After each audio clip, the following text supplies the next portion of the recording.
Instagram R YouTube open பண்ணீங்கன்னா, எல்லா இன்ஃப்ளூயன்சர்ஸும் ஏதாவது ஒரு ப்ராடக்ட்ட செல் பண்ணிட்டே இருப்பாங்க. ஸோ, அவங்க எங்கேயோ ஒரு இடத்துலேருந்து வீடியோ எடுத்துட்டு இருக்காங்க. ஆனா, அவங்க ப்ராடக்ட்ட ப்ரமோட் பண்றப்ப, அவங்க கஸ்டமர்ஸ் வந்து எங்கேயோ ஒரு இடத்துலேருந்து ப்ராடக்ட்ட பார்த்துட்டு இருப்பாங்க. ஸோ, அவங்க ஒரு ஆர்டர் போடுறாங்கன்னா, அந்த இன்ஃப்ளூயன்சர் கிட்ட இருந்து அந்த ப்ராடக்ட் அந்த கஸ்டமருக்கு போய் சேரணும் இல்லையா? ஸோ, அந்த ரூட் அந்த டெலிவரிய வந்து மேனேஜ் பண்ற மாரியான ஒரு கம்பெனி தான் இந்த ஷிப் ராக்கெட் கம்பெனி. ஸோ, ரொம்ப இன்ட்ரஸ்டிங்கான ஒரு கம்பெனி அண்ட் இந்த ஃபுல் அனாலிசிஸ இந்த வீடியோல பார்த்துடலாம். ஸோ, அதுக்கு முன்னாடி ஒரு முக்கியமான கம்பெனி இதில இன்வெஸ்ட் பண்ணியிருக்காங்க. அதுதான் Zomato. ஸோ Zomato எப்படி ஐபிஓல வந்தாங்க, இப்போ எந்த ரேஞ்சில இருக்காங்கன்னு சொல்லிட்டு நான் சொல்லி தான் உங்களுக்கு தெரியணும்னு அவசியம் இல்ல. ஸோ அவங்களே ஒரு கான்ஃபிடென்ட்டா இதில இன்வெஸ்ட் பண்ணியிருக்காங்க. அண்ட் இதையும் தாண்டி நிறைய டீட்டெயில்ஸ் ஐபிஓஸ்க்குள்ளாடி பார்ப்போம். அதுக்கு முன்னாடி health insurance or term insurance உங்களுக்கோ, உங்க ரிலேட்டிவ்ஸுக்கோ தேவைப்படுது அப்படின்னா, டைரக்ட்டா என்ன கான்டாக்ட் பண்ணுங்க. என்ன கான்டாக்ட் பண்ணணும்னா டிஸ்கிரிப்ஷன்ல கூகுள் ஃபார்ம் இருக்கும். ஸோ அத ஃபில் பண்ணுங்க. ஃபில் பண்ணீங்கன்னா, டைரக்ட்டா நானே உங்கள கான்டாக்ட் பண்றேன். ஓகேங்களா? ஸோ இப்ப ஐபிஓவ பத்தி பார்த்துடலாம்.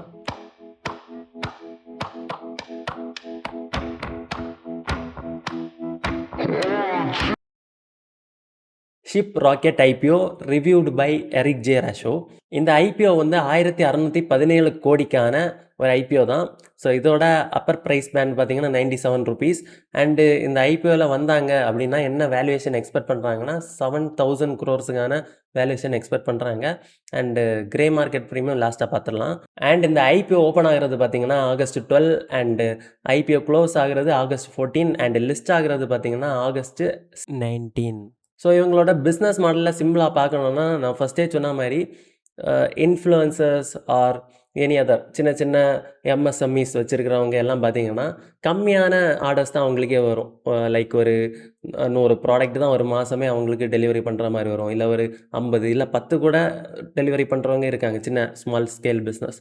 ஸோ இந்த மாரி 10 டெலிவரி பண்ணுறாங்கன்னா, இப்போ டைரக்ட்டா ஒரு டெலிவரி கம்பெனி ப்ரொஃபஷனலா இருக்கட்டும், இல்ல டெலிவரின்னு ஒரு கம்பெனி இருக்கு. ஸோ இந்த மாரி டெலிவரி கம்பெனிஸ்ல இவங்க போய் கேட்டாங்கன்னா, கண்டிப்பா ஒரு டெலிவரிக்கு வெயிட் வச்சு பார்த்து ஒரு ரூ. 100 ரூ. 150 சொல்லி தான் வாங்கிட்டு டெலிவரி பண்ணுவாங்க. கொரியர் பண்ணுவாங்க.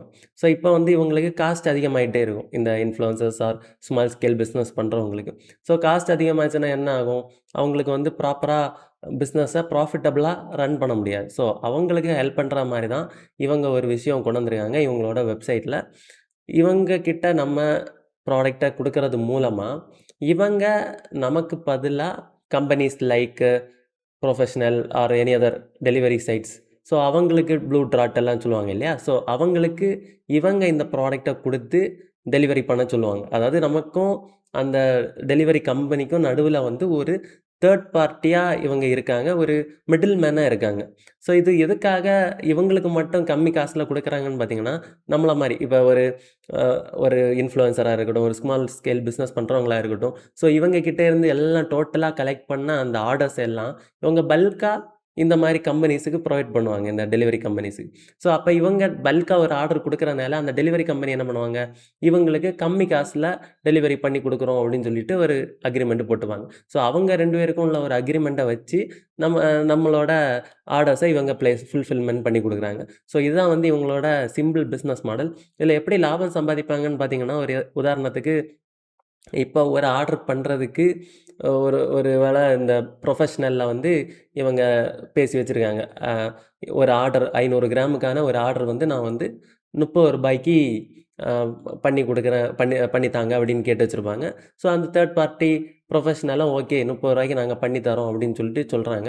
ஸோ அப்ப இந்த ஷிப் ராக்கெட் என்ன பண்றாங்கன்னா, நம்ம யாராவது இந்த ப்ராடக்ட்ட குடுக்குறாங்க இல்லையா? அந்த 500 கிராமுக்கான ப்ராடக்ட் குடுக்குற அந்த இன்ஃப்ளூயன்சர்ட்டயோ, அந்த எம்எஸ்எம்இ கம்பெனிஸ்ட்டயோ என்ன சொல்லுவாங்கன்னா, ரூ. 40 ஆர்டர் அப்படின்னு சொல்லுவாங்க. ஸோ அப்ப அதில ஒரு ரூ. 10 டிஃபரன்ஸ் வருது இல்லையா? ஸோ அந்த ரூ. 10 தான் இவங்களோட ப்ராஃபிட்டா இருக்கும். ஸோ இவங்க என்ன பண்றாங்கன்னா, ஒரு வெப்சைட் மாரி பில்ட் பண்ணி வச்சிருக்காங்க. வெப்சைட் பிளஸ் ஆப்ஸ் அந்த மாரி பில்ட் பண்ணி வச்சிருக்காங்க. ஸோ இந்த வெப்சைட் ஆப்ஸ்ல வந்து யாராவது இப்ப நமக்கு ஓனா வெப்சைட்டே இருக்குன்னு வச்சுக்கோங்க. ஒரு இன்ஃப்ளூயன்சர் ஆர் ஒரு எம்எஸ்எம்இஸ்ல இருக்கவங்களுக்கு ஓனா வெப்சைட்டே இருக்குன்னா, அந்த வெப்சைட்ட வந்து இவங்களோட வெப்சைட்டோட லிங்க் பண்ணிப்பாங்க. அப்படின்னா என்ன ஆகும்னா, யாராவது ஆர்டர் போடுறாங்க, டைரக்ட்டா வெப்சைட்ட பார்த்து ஆர்டர் போடுறாங்க. லைக் Flipkart ஆர் Amazonல ஆர்டர் போடுற மாரி, ஒரு இண்டிவிஜுவல் வெப்சைட்ல போய் ஒரு ப்ராடக்ட் ஆர்டர் போடுறாங்கன்னா, டைரக்ட்டா இந்த ஷிப் ராக்கெட்டுக்கு லிங்க் ஆகி அவங்களுக்கு கிட்ட இருந்து ஒரு பிரைஸ் அ ய ய எந்த கம்பெனி, எந்த கொரியர் கம்பெனி கம்மியான பிரைஸ்ல ப்ரைஸில் கொடுக்குறாங்க, எந்த கம்பெனி வந்து சீக்கிரமாக டெலிவரி பண்ணுறாங்கன்னு ஒரு லிஸ்ட்டே வந்துடும். அது மூலமாக நமக்கு ப்ரிஃபர்டு கம்பெனியை சூஸ் பண்ணி அது மூலமாக நம்ம டெலிவரியை ஃபுல்ஃபில்மெண்ட் பண்ணிக்கலாம். ஸோ இந்த மாதிரி ஒரு ஆப்ஷன் கொடுக்குறாங்க. அதை தாண்டி இன்ஸ்டாகிராமில் எல்லாம் சின்ன சின்னதாக செல் பண்ணிகிட்டு இருக்கவங்களுக்கு டேரெக்டாக அந்த இன்ஸ்டாகிராம் இன்ஃப்ளூயன்சர்ஸ் என்ன பண்ணுவாங்க, அவங்களோட ஃபாலோவர்ஸ் கிட்டேருந்து காசை வாங்கிப்பாங்க. வாங்கிட்டு அவங்க அட்ரஸ் பின்கோடெல்லாம் வாங்கி அதை வந்து அந்த ஷிப் ராக்கெட்டு அந்த வெப்சைட்டில் இவங்க இம்பில்ட் பண்ணி அந்த ப்ராடக்ட்டை வந்து பேக் பண்ணி அனுப்பிச்சி விட்ருவாங்க. ஸோ இப்படி ஒரு பிஸ்னஸ் மாடலை இவங்க ரன் பண்ணிகிட்ருக்காங்க. அண்ட் அமேசான், ஃப்ளிப்கார்ட் மாதிரி இவங்களும் வந்து இப்போ என்ன பண்ணுறாங்கன்னா ஃபுல்ஃபில்மெண்ட் சர்வீஸ், அதாவது இவங்க ஒரு 18, 17 வேர் ஹவுஸ் வச்சுருக்காங்கன்னு நினைக்கிறேன் இந்தியா ஃபுல்லாக. ஸோ எக்ஸாக்டாக நம்ம பார்க்கலாம். ஸோ இவ்வளவு வேர் ஹவுஸுக்குள்ள நம்ம ப்ராடக்ட் வேணும்னா பல்காக கொண்டு அவங்களோட வேர் ஹவுஸில் வைக்கலாம். ஸோ அந்த வேர் ஹவுஸுக்கு ஸ்கொயர் ஃபீட்டுக்கு இவ்வளோன்னு சொல்லிட்டு நம்மக்கிட்டேருந்து ரெண்ட் வாங்குவாங்க. ரெண்ட் வாங்கிட்டு அவங்களே யாராவது ஆர்டர் வந்துச்சுன்னா டேரெக்டாக அவங்களே பேக் பண்ணி கொடுக்குற மாதிரியும் பண்ணுறாங்க. அவங்களே காசை வாங்கி அவங்களே ஆன்லைனில் எப்படி ecom site like Amazon, Flipkart இருக்கோ அதே மாதிரியே பண்ணுறதுக்கு இப்போ புதுசாக ஸ்டார்ட் பண்ணியிருக்காங்க. ஓகேங்களா? ஸோ இதான் வந்து ஓவராலாக இவங்களோட பிஸ்னஸ் மாடல். ரொம்ப பெருசாக இழுத்துட்டேன்னு நினைக்கிறேன். சிம்பிளாக நம்ம இந்த பாயிண்ட்ஸை டிஸ்கஸ் பண்ணிடலாம். இவங்க தௌசண்ட்ஸ் ஆஃப் லோக்கலைஸ்டு மெர்ச்சன்ட்ஸ் கிட்டே இருந்து ப்ராடக்ட்ஸை வாங்கி அதை பல்காக ஒவ்வொரு கொரியர் கம்பெனிக்கும் கொடுத்து ஒரு ப்ராசஸ் பண்ணுறாங்க. அதுதான் ஃபர்ஸ்ட் பாயிண்டில் இருக்குது. செகண்டில் பார்த்திங்கன்னா பெரிய லாஜிஸ்டிக் கம்பெனிஸ் கிட்ட டிஸ்கவுண்ட் ரேட்டில் இவங்களால் டெலிவரி பண்ண முடியும். ஸோ அதுதான் வந்து நம்ம பேசின விஷயம். அதுக்கப்புறம் அவங்க கொடுக்குற ரேட்டுக்கும் அந்த இன்ஃப்ளூயன்சர்கிட்டேருந்து வாங்குகிற ரேட்டுக்கும் நடுவில் இருக்கிற டிஃப்ரென்ஸ் தான் இவங்களோட ப்ராஃபிட். அதுதான் சொல்லியிருக்காங்க. அண்ட் இவங்க வந்து இன்னொரு வகையாகவும் ஏர்ன் பண்ணுறாங்க. இவங்களோட பிளாட்ஃபார்மோட சப்ஸ்கிரிப்ஷன். ஸோ எதுக்காக சப்ஸ்கிரிப்ஷன் கொடுக்குறாங்கன்னா சப்ஸ்கிரைப் பண்ணவங்களுக்கெல்லாம் அந்தந்த சப்ஸ்கிரிப்ஷன் ரேட்டை பொறுத்து நிறைய சாஃப்ட்வேர் சர்வீசஸ் கொடுக்குறாங்க. லைக் அவங்களோட ஃபுல்ஃபில்மெண்ட்டாக இருக்கட்டும், ஃபுல் பேமெண்ட் சர்வீசஸாக இருக்கட்டும், இல்லை அவங்களோட ஆர்டரை ட்ராக் பண்ணுறதுக்கான சர்வீசஸாக இருக்கட்டும். ஸோ இப்படி ஒரு சில அடிஷ்னல் சர்வீசஸ் ப்ரொவைட் பண்ணுறாங்க. அண்ட் இவங்களுக்கு ரெவென்யூ வந்து பார்த்திங்கன்னா 13% இயர் ஆன் இயர் க்ரோ ஆகிருக்கு. அண்டு ப்ராஃபிட் வந்து ஒரு 12% எபிட்டா மார்ஜினோட இருக்குது. ஓகேங்களா? இதுவும் வந்து இந்தியன் பிஸ்னஸ்லேருந்து வந்த விஷயம். இந்த பிஸ்னஸ் தான் 73% இவங்களுக்கு கான்ட்ரிபியூட் பண்ணுது. அதை தாண்டி எமர்ஜிங் பிஸ்னஸ்னால் 26% அது கொண்டு வந்திருக்காங்க இப்போ ஃப்ரெஷ்ஷாக. ஸோ அந்த பிஸ்னஸ் வந்து ஷிப் ராக்கெட் எக்ஸ் அப்படின்னு சொல்லிட்டு வெளிநாடுகளுக்கும் இவங்க இப்போ வந்து அந்த டிரான்ஸ்போர்ட் பண்ணுறாங்க. அதுக்கப்புறம் நம்ம குயிக் காமர்ஸ் லைக் இந்த இன்ஸ்டன்ட் டெலிவரி லைக் இன்ஸ்டாமார்ட் இந்த மாதிரியெல்லாம் பார்த்துருக்கோம் இல்லையா? ஸோ செப்டோ, ஸோ இந்த மாதிரி ஒரு கான்செப்ட்லேயும் இவங்க ஃபஸ்ட்டாக அடி எடுத்து வச்சுருக்காங்க. அது தாண்டி ஃபுல்ஃபில்மெண்ட் நான் சொன்ன மாதிரி அந்த வேர் ஹவுஸ் பில்ட் பண்ணி அதுக்குள்ளாடியே நம்ம ப்ராடக்ட்ஸை வச்சு அதுக்கான ரெண்டை வாங்கி அவங்களே பேக் அண்டு எக்ஸ்போர்ட் பண்ணுற மாதிரியும் பண்ணுறாங்க. ஓகேங்களா? அது வந்து இப்போ ஸ்டார்ட் பண்ணது. ஸோ அது வந்து இப்போ லாஸ்ட்டில் தான் இருக்குது. ஏன்னா அதுக்கான நிறைய இது இன்வெஸ்ட்மெண்ட்ஸ் பண்ணியிருக்காங்க. ஸோ இது வந்து 65% க்ரோத் இருக்குது. பட் இருந்தாலும் அவங்க இனிஷியலாக பண்ண கேபெக்ஸ்னால இப்போதைக்கு அதில் ப்ராஃபிட்டபிலிட்டி இல்லை. ஓகேங்களா? And technological Motu. ஸோ இவங்களோட மோட்டுன்னு சொல்லலாம்னா இந்த மோட்டு கான்செப்ட் நிறைய வீடியோஸில் எக்ஸ்பிளைன் பண்ணியிருக்கேன். ஸோ கண்டிப்பாக பார்க்குறவங்களுக்கு தெரியும். இவங்களோட யூனிக்கான ஒரு விஷயம்னு சொல்லலாம். ஓகேங்களா? So solving the RTO crisis. ஆர்டிஓனா ரிட்டன் டு ஒரிஜின். அதாவது ஒரு இன்ஃப்ளூயன்சர் வந்து ஒரு ப்ராடக்டை செல் பண்ணுறாங்க. அது வந்து அந்த கேஷ் ஆன் டெலிவரியாக போகுது. ஏன்னா இந்தியாவில் மோஸ்ட்லி 60% ஆஃப் பீப்புள் வந்து கேஷ் ஆன் டெலிவரி தான் இகாம் சைட்டில் கொடுக்குறாங்களாம். ஒரு ஃபியூ தான் ஆன்லைனில் பே பண்ணுறாங்க 40%. ஸோ இப்போ கேஷ் ஆன் டெலிவரியில் போகிற ப்ராடக்ட் வந்து அந்த எண்ட் கஸ்டமருக்கு போகிறதுக்கு முன்னாடி ஒரு வேளை அது மிஸ் ஆகிருந்தாலும் சரி, இல்லை அந்த அட்ரஸ் தப்பாக இருந்தாலும் சரி, ஸோ அது என்ன ஆகும்னா திரும்ப ரிட்டன் ஆகி அந்த செல்லருக்கே போயிடும், அந்த இன்ஃப்ளூயன்சருக்கே திரும்ப போயிடும். அப்போ அந்த இன்ஃப்ளூயன்சர் வந்து அதுக்கு ஸ்பெண்ட் பண்ண கொரியர் சார்ஜஸ் எல்லாமே வேஸ்ட் இல்லையா? ஸோ அதை வந்து அவாய்ட் பண்ணுறதுக்கு இவங்க வந்து ஒரு சாஃப்ட்வேர் சொல்யூஷன் வச்சுருக்காங்க. ஸோ அது என்ன பண்ணுவோன்னா அந்த ஃபேக்கான அட்ரஸஸ் எல்லாம் ஃபைண்ட் அவுட் பண்ணி எலிமினேட் பண்ணிடும். ஸோ அந்த ஆர்டரை அக்செப்ட் பண்ணாது. இல்லைன்னா அதாவது ஒரு வேலிடேட் பண்ணுற மாதிரியான ஒரு விஷயம் வச்சுருக்காங்க. லைக் அந்த ஏபிஐ இன்டகிரேஷன் வச்சு அவங்கள பையரோட வெரிஃபிகேஷனை பார்த்துட்டு தான் அந்த ஆர்டரை அக்செப்ட் பண்ணுற மாதிரி பண்ணுறாங்க. இதனால் இந்த லாஸ் வந்து ஒரு 45% வரைக்கும் நமக்கு கம்மியாகுதுன்னு சொல்லியிருக்காங்க. அண்ட் இவங்களோட ஃபினான்ஷியல் பெர்ஃபார்மன்ஸ் பற்றி பார்க்கும்போது ரெவென்யூ ஃப்ரம் ஆப்ரேஷன்ஸில் கிட்டத்தட்ட நல்லாவே க்ரோத் கொடுத்துருக்காங்க. 1316 கோடியிலேருந்து 2024 கோடியாக இவங்களோட ரெவென்யூ இன்க்ரீஸ் ஆகிருக்கு. அண்ட் எக்ஸ்பென்ஸும் அதுக்கேற்ற மாதிரி அதிகரிச்சிருக்கு. ஏன்னா ரெவென்யூவை விட உங்களுக்கு எக்ஸ்பென்ஸ் வந்து அதிகமாக இருக்குது. ஸோ இதுக்கு வந்து இந்த இயர் அதுவும் அதிகமாக இருக்குது. ஸோ இதுக்கு வந்து முக்கியமான காரணம் வந்து அவங்க கேபிட்டல் எக்ஸ்பெண்டிச்சர் பண்ணது. புதுசாக ஒரு ஃபுல்ஃபில்மெண்ட்டு ஸ்டார்ட் பண்ணதா இருக்கட்டும். ஸோ இந்த மாரி விஷயங்கள்னால இவங்களுக்கு எக்ஸ்பெண்டிச்சர் அதிகமாக இருக்குது. பட் ப்ராஃபிட்டுன்னு பார்க்குறப்ப நமக்கு ஃபர்ஸ்ட்டு 595 கோடிகளா இருந்தது. ரொம்ப கம்மியாகி இப்போ 79 கோடியா ஆயிருக்கு. அது கம்மியானதுக்கும் ரீசன் எக்ஸ்பெண்டிச்சர் தான். அவங்க பண்ண கேபிட்டல் எக்ஸ்பெண்டிச்சர். ஸோ இத வந்து நம்ம தப்புன்னு சொல்ல முடியாது. ஃப்யூச்சர்ல அதுலேருந்து ப்ராஃபிட் வர ஆரம்பிக்கும். ஓகேங்களா? ஸோ அதே மாரி அட்ஜஸ்டட் எபிட்டா மார்ஜினும் வந்து கம்மியாயிருக்கு டியூ டூ ப்ராஃபிட்டு அந்த எக்ஸ்பெண்டிச்சர் அதிகமானது தான். ஓகேங்களா? அண்ட் இவங்க எந்த அளவுக்கு இந்த ஃபீல்டில் டாமினண்ட்டா இருக்கிறாங்கன்னு பார்த்தீங்கன்னா, 1,45,000 ஆக்டிவான மெர்ச்சன்ட்ஸ் இவங்க மூலமா ட்ரான்ஸ்ஃபர் பண்ணிட்டு இருக்காங்க. அதுவும் இந்த 2026 ஃபர்ஸ்ட் ஹாஃப் இவ்வளோ ஜூலை மாதம்னு வச்சுக்கோங்களேன். ஜூலை மாதம் வரைக்கும் 97 மில்லியன் டிரான்சாக்ஷன்ஸ் நடந்திருக்கு அந்த வெப்சைட் மூலமா. ஓகேங்களா? ஸோ அது பெரிய வால்யூம் தான். அதே மாதிரி 64.5% ரிப்பீட்டட் கஸ்டமர்ஸ் வராங்க. அதுவும் ஒரு 70 மில்லியன் கஸ்டமர்ஸ். ஸோ இது வந்து என்னென்னா திரும்ப திரும்ப அவங்க வெப்சைட் மூலமாக டெலிவரி எடுக்கிறவங்க வந்து இவ்வளோ பேர் இருக்காங்கன்னு அர்த்தம். ஸோ இதனால் அவங்களுக்கு கண்டினியூஸாக ரெவென்யூ மெயின்டைன் ஆகிட்டு இருக்கும். ப்ளஸ் இவங்க சப்ஸ்கிரிப்ஷன் சர்வீஸையும் அவங்க சப்ஸ்கிரைப் பண்ணி வச்சுருக்கிறதுக்கான அதிகமான வாய்ப்பும் இருக்குது. இவங்க இந்த ஐபிஓவில் வரதுக்கு முன்னாடி இவங்களோட வேல்யூவேஷன் ரொம்ப அதிகமாக தான் இருந்திருக்கு. 10,650. ஸோ இப்போ ஐபிஓக்கு அப்புறம் வந்து 7,000 கோடியாக வேல்யூவேஷன் கம்மியாயிருக்கு. இதுக்கு ரீசன் என்னென்னா இவங்க ப்ரைஸ் பண்ணது வந்து 30% அந்த வேல்யூவேஷனை விட டிஸ்கவுண்ட்டில் ப்ரைஸ் பண்ணியிருக்காங்க. அதுக்கு காரணம் என்னென்னா இந்த ஐபிஓ வந்து நல்ல டிமாண்ட் கிரியேட் ஆகணும். பப்ளிக் இன்வெஸ்டர்ஸ் மத்தியில் ஒரு நல்ல பேர் வரணும். அண்டு ட்ரஸ்ட் வந்து நல்ல ஓவர் சப்ஸ்கிரைப் ஆகணும் அப்படிங்கிற ஒரு காரணத்துக்காக அவங்க அவங்க நினச்சா 10,000 கோடிக்கான வேல்யூவேஷன் வச்சு ப்ரைஸ் பேண்டும் செட் பண்ணி இன்னும் அதிகமான அமௌண்ட்டு ஜென்ரேட் பண்ணியிருக்கலாம். பட் அவங்க வந்து கம்மியாக வச்சுருக்க ரீசன் அவங்க கம்பெனியோட பேரை வந்து அதிகப்படுத்துறதுக்காக பண்ணியிருக்காங்க. ஸோ அது பாசிட்டிவாக நெகட்டிவான்னு போக போக தான் தெரியும். ஆனால் அவங்க ஒரு ஸ்ட்ராட்டஜியாக இதை பண்ணியிருக்காங்க. அண்ட் இவங்களோட ஓனர்ஸ் வந்து கொஞ்சமாக தான் ஷேரை வந்து செல் பண்ணுறாங்க. அண்ட் இதில் வந்து மேஜரான ஹோல்டர்ஸ்ன்னு பார்த்தீங்கன்னா Zomato one of the major holder.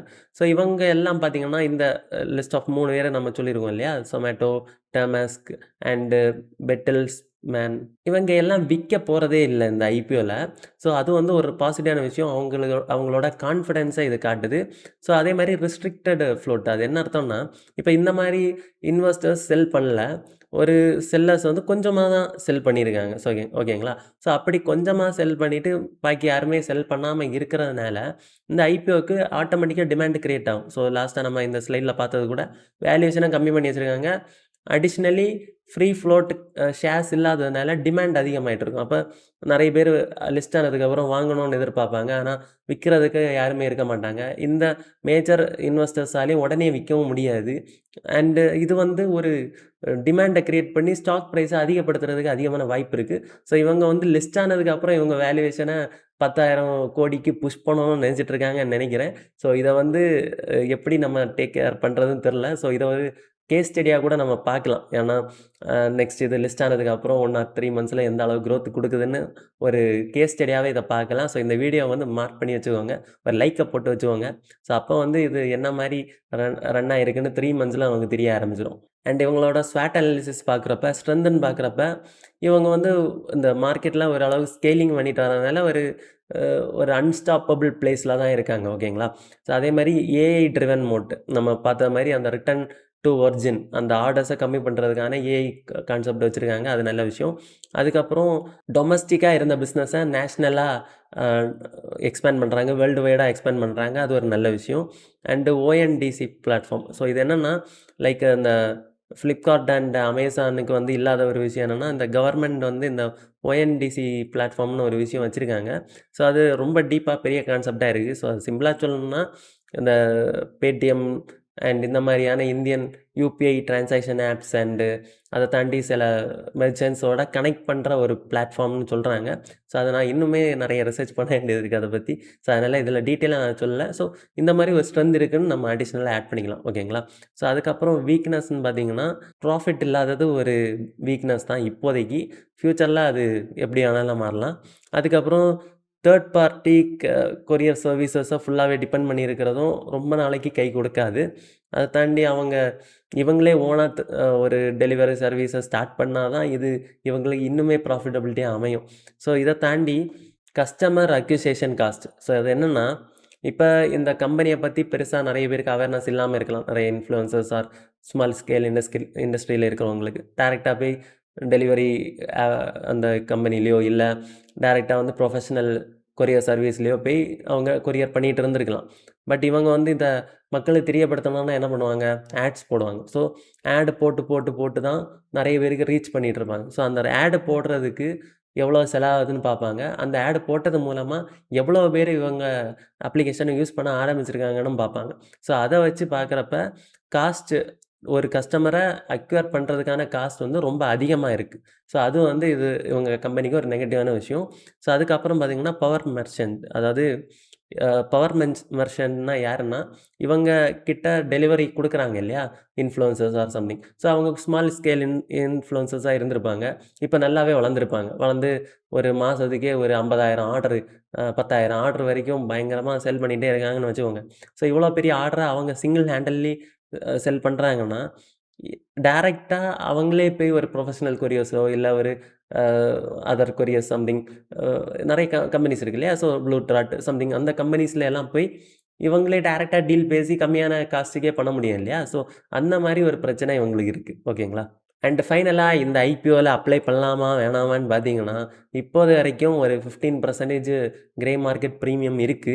So இந்த விஷயத்தில ஒரு விஷயம் ஆட் பண்ண விரும்புறேன். ஏன்னா, பெரும்பாலான எல்லா ஐபிஓஸும் நான் பார்த்தீங்கன்னா, ஒரு 5 டூ 6 டேஸ் முன்னாடியே நம்ம ரெக்கார்ட் பண்ணி, எடிட் பண்ணி போடுறோம். ஸோ அந்த டைம்ல இருந்த கிரே மார்க்கெட் பிரீமியம் தான் நம்ம டிஸ்கஸ் பண்றோம். அதுக்கப்புறம் grey market premium ups and downs பாக்குது நெறைய ஐபிஓஸ்ல.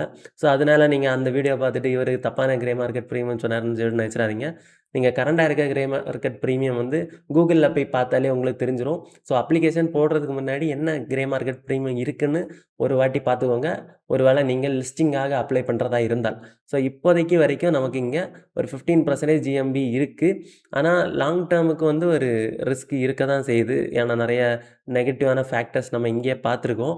ஆனா என்னதான் இருந்தாலும் இவங்களோட டிமாண்ட அதிகமா கிரியேட் பண்ற மாரி ஒரு விஷயம் பண்ணியிருக்காங்க. டிஸ்கவுண்ட்ல லிஸ்ட் பண்ணி சம்திங் கான்செப்ட் மூலமா அவங்க அத ஒரு டிமாண்ட் கிரியேட் பண்றாங்க. ஸோ அது வந்து ஃபர்ஸ்ட்டு ஃபியூ மந்த்ஸுக்கு இந்த ஸ்டாக்க கொஞ்சம் ரைஸ் பண்ண வைக்க வாய்ப்பு அதிகமா இருக்கு. ஆனா அது வந்து நம்மளால எக்ஸாக்ட்டா சொல்ல முடியாது. அது ஒரு கேஸ் ஸ்டடி தான். அதனால நம்ம வந்து நீங்க இன்வெஸ்ட் பண்ணுங்க. அது கிடைச்சதுன்னா அப்படியே ஹோல்டு பண்ணிட்டு ஒரு 2, 3 மாசம் தாண்டி வித்துக்கங்க அப்படின்னு சொல்லவே மாட்டேன். ஸோ அது ஒரு கேஸ் ஸ்டடி. நம்ம எடுத்து பார்த்துக்கிட்டோம்னா, ஃபியூச்சர்ல இந்த மாரி ஏதாவது ஐபிஓஸ் வருதுன்னா, நம்ம வேணா கொஞ்சம் ட்ரை பண்ணி பார்க்கலாம். அது ஒரு ட்ரேடிங் பர்ப்பஸுக்காக. ஸோ இப்ப நான் என்ன பண்ண போறேன்னா, இல்ல ஐபிஓல அப்ளை பண்ண போறேன். ஒரு வேள கிடைச்சதுன்னா ஹோல்டு பண்ணுவேன்.